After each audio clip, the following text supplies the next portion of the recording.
dulu masuk dan ketika 1 tahun Pak Fadli ada di sini.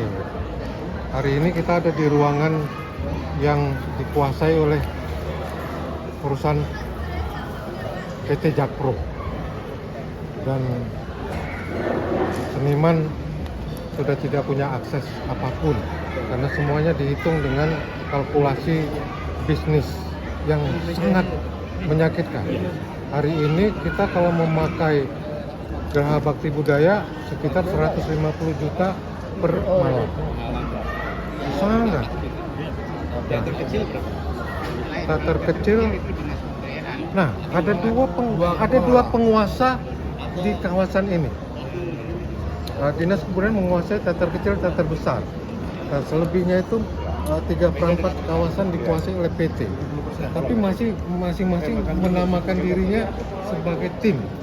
Pusat Kesenian Jakarta Tim. Dinas begitu dan Jakpro juga begitu. Dan itu dualisme yang sangat mengganggu. Jadi ada dua ya? Ada dua penguasa.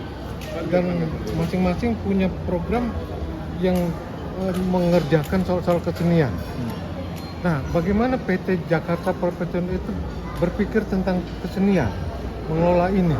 Dinas tidak mengelola ini.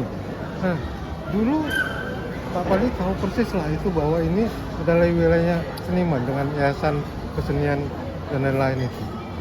Nah, sama sekali kita nggak punya akses untuk bisa menentukan apapun. Terakhir kasusnya yang muncul adalah Wisma yang disebut sebagai Wisma yang kita tuntut dulu tidak ada hotel dan Pak Taufik almarhum juga waktu itu mengatakan tidak ada hotel. Yang mau jadi gantinya Wisma Seni. Iya. Itu di mana? Dulu kan mulanya Udah jadi ya? rencana Udah 100.000 makanya Udah jadi. udah rencananya dulu hotel. Lalu oleh Septim ditolak keras karena tidak mungkin ada hotel komersial gitu. Lalu oleh Pak Gubernur Anies, DPRD dan Komisi 10 kemudian menegaskan, oh kalau begitu kita nggak bangun hotel, nggak kerjasama dengan pihak manapun pengusaha hotel, tapi yang dibangun adalah Wisma. Dan itu sepenuhnya penginapan itu untuk seniman.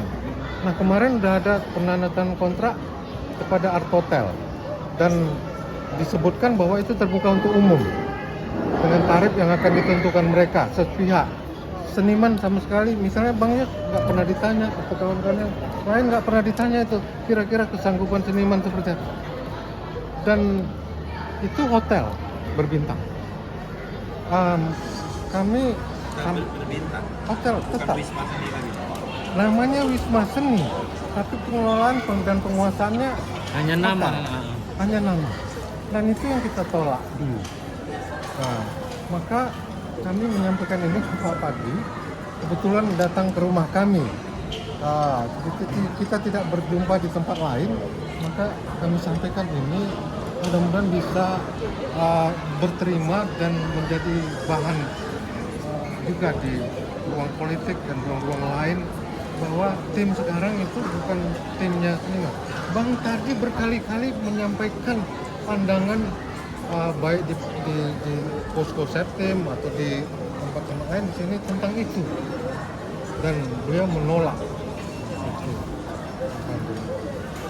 Mungkin ada tulisan ke Bang Marbun. yang kamu khawatirkan kan ini dulu kan pertama kali Septim itu ada karena memang menolak hotel awalnya. Akhirnya di Komisi 10 DPRD akhirnya di moratorium revitalisasinya, terus kita bertemu dengan gubernur dan terjadilah SGD sampai 8 kali dan sepakat bahwa hotel tidak ada diganti Wisma.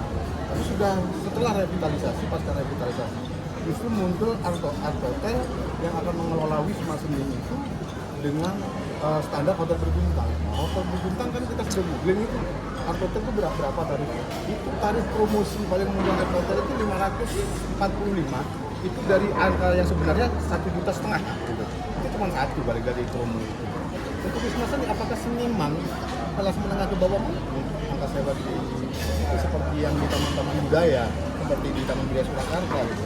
Itu kisaran cuma 75.000. Kalau Art Hotel kan memang tujuannya mereka untuk bisnis. Hotel.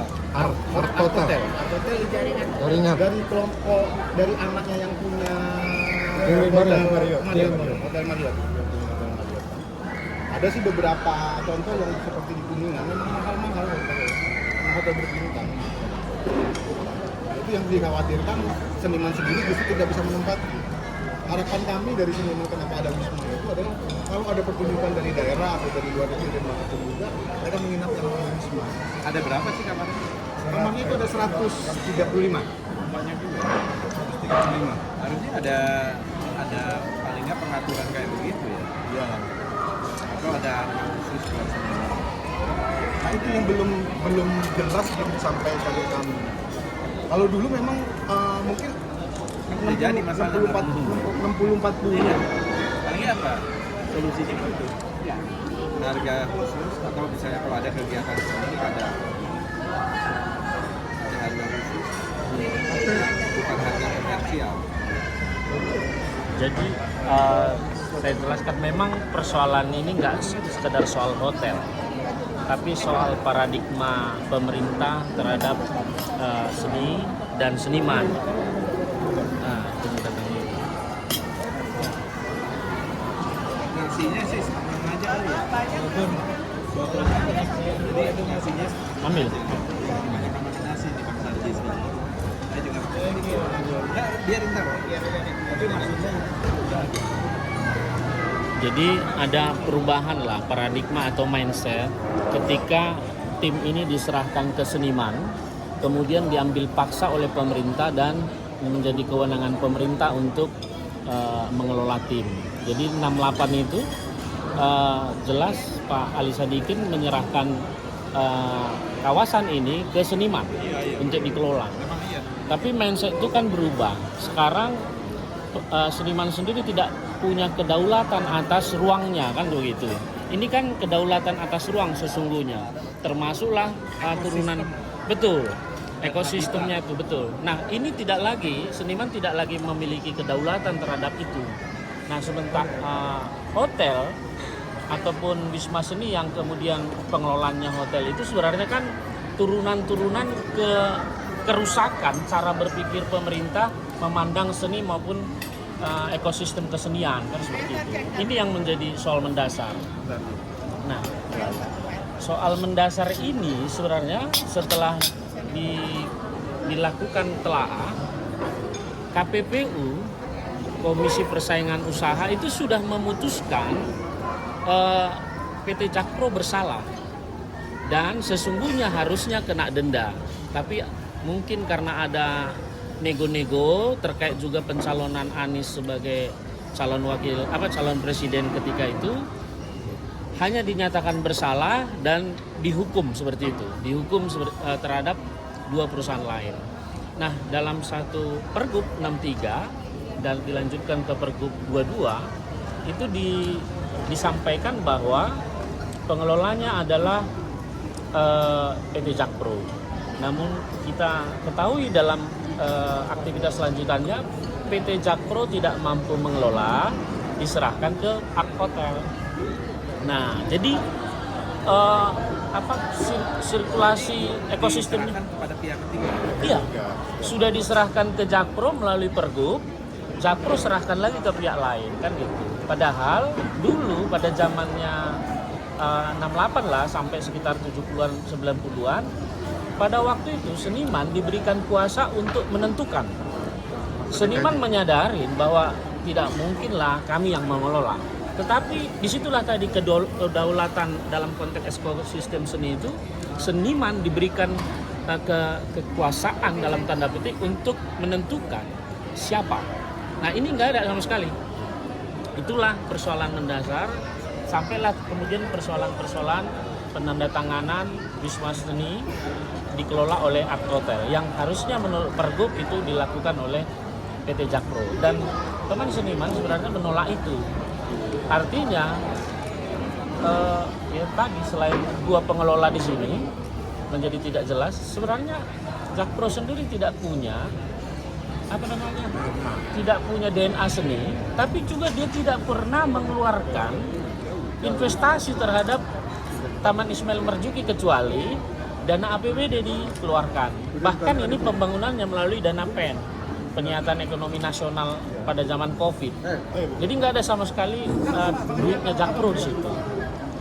Sehingga inilah kong kali kong inilah yang kemudian jadi persoalan aktivisme seniman yang dikritik terhadap pemerintah daerah maupun Jakpro sebenarnya tidak sekedar soal-soal teknis yang kita sebutkan, tapi ada kong kali kong besar yang kemudian menserabut kewenangan seniman terhadap ruangnya kan gitu. Itu sih persoalan mendasarnya. Masalahnya kan diambil dari dana PEN 1,4 miliar. Triliun. 1,4 triliun itu diambil dari PEN. Tapi setelah revitalisasi seolah-olah Jakpro memiliki beban hutang harus mengembalikan uang itu. Padahal tanggung jawab pemerintah adalah memberi tanggung jawab kultural, bukan apa yang sudah dibangun menjadi beban hutang seperti yang sekarang. Harusnya kan seperti dulu memang Pemprov membangun, membiayai itu sebagai tanggung jawab kultural, bukan jadi beban hutang seperti sekarang. Beban 28 tahun. beban hutang yang ditanggungkan itu seharusnya ditanggung oleh Pemprov, Pak Wardi. Bukan Iya, dibebankan ini oleh sebenarnya nggak ada Jakpro. beban hutang. Ya. Itu kan masalah dana itu kan dana dari Pusat. Pemulihan ekonomi nasional. Tapi berdasar dengan kekuasaannya gubernur ketika itu, dia menuliskan membuat pergub. Jadi udah ini diserahkan kepada Jakpro. Tapi Jakpro pun membuat itu kepada pihak ketiga, termasuk dalam membangun ini. Nah, dalam konteks membangun inilah KPPU kemudian menyatakan Jakpro bersalah. Itu lagi soal-soal peruntuhan gerabak budaya. sekarang kan masalahnya jadi barang udah jadi, solusinya apa? Solusinya kembalikan kedaulatan seni terhadap seniman, itu aja.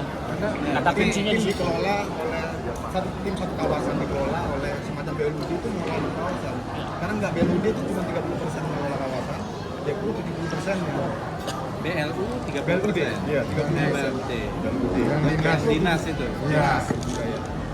Nah, harusnya idealnya ini bukan bertanggung jawab kepada dinas BLUD, langsung bertanggung jawab kepada gubernur. Harusnya BLUD aja semua. Ya, itu dia. Satu. Yang kita Nah, itu kan artinya penyelesaian secara institusi dulu gitu. Itu kalau itu jadi BLUD. Jadi bukan lagi company gitu. Iya. ya Company yang ini kan kayak BUMN kan. Itu aja nanti kita minta. Karena Dewan Kesenian Jakarta sendiri kesulitan untuk mengkurasi karena ada dua pengelolaan itu. Nanti dulu. Abang apa lagi? Ini dicampur.